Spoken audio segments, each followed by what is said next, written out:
വെടിനിർത്തൽ പ്രഖ്യാപനം വന്നതോടെ തെരുവീഥികളിൽ ആഹ്ലാദ പ്രകടനം നടത്തി ഗാസയിലെ ജനങ്ങൾ. 15 മാസം പിന്നിട്ട ഗാസ യുദ്ധത്തിന് വിരാമമിട്ട് വെടിനിർത്തൽ കരാർ ഇസ്രായേലും ഹമാസും അംഗീകരിച്ചു.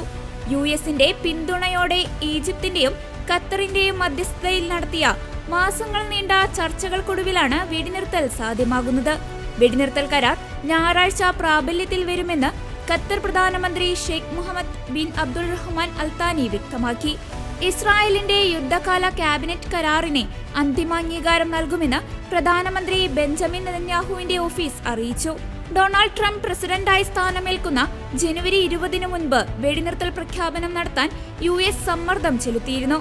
തന്റെയും ട്രംപിന്റെയും ഒരുമിച്ചുള്ള ശ്രമങ്ങളാണ് വെടിനിർത്തലിലേക്ക് നയിച്ചതെന്ന് സ്ഥാനമൊഴിയുന്ന പ്രസിഡന്റ് ജോ ബൈഡൻ പറഞ്ഞിരുന്നു. ഇതിനിടയിൽ ഗാസ ഈജിപ്ത് അതിർത്തിയിലെ ഫിലാഡൽഫിയ ഇടനാഴിയിൽ സൈന്യം തുടരുമെന്ന ഇസ്രായേൽ നിലപാടിനെ ഹമാസ് എതിർത്തത് ചർച്ചകൾക്ക് തടസ്സം സൃഷ്ടിച്ചിരുന്നു. ഇരുപക്ഷവുമായി ഖത്തർ പ്രധാനമന്ത്രി വെവ്വേറെ നടത്തിയ അവസാനഘട്ട ചർച്ചകളിലാണ് ധാരണയായത്. തുടർന്ന് വെടിനിർത്തലിന്റെ ആദ്യഘട്ടത്തിൽ ഇസ്രായേൽ സൈനിക സാന്നിധ്യം കുറച്ചുകൊണ്ടുവരാൻ ധാരണയായി.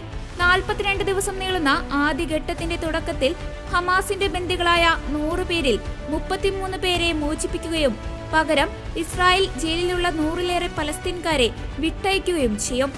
ആദ്യഘട്ടം തീരും മുൻപ് തന്നെ രണ്ടാം ഘട്ടത്തിനുള്ള ചർച്ച ആരംഭിക്കും.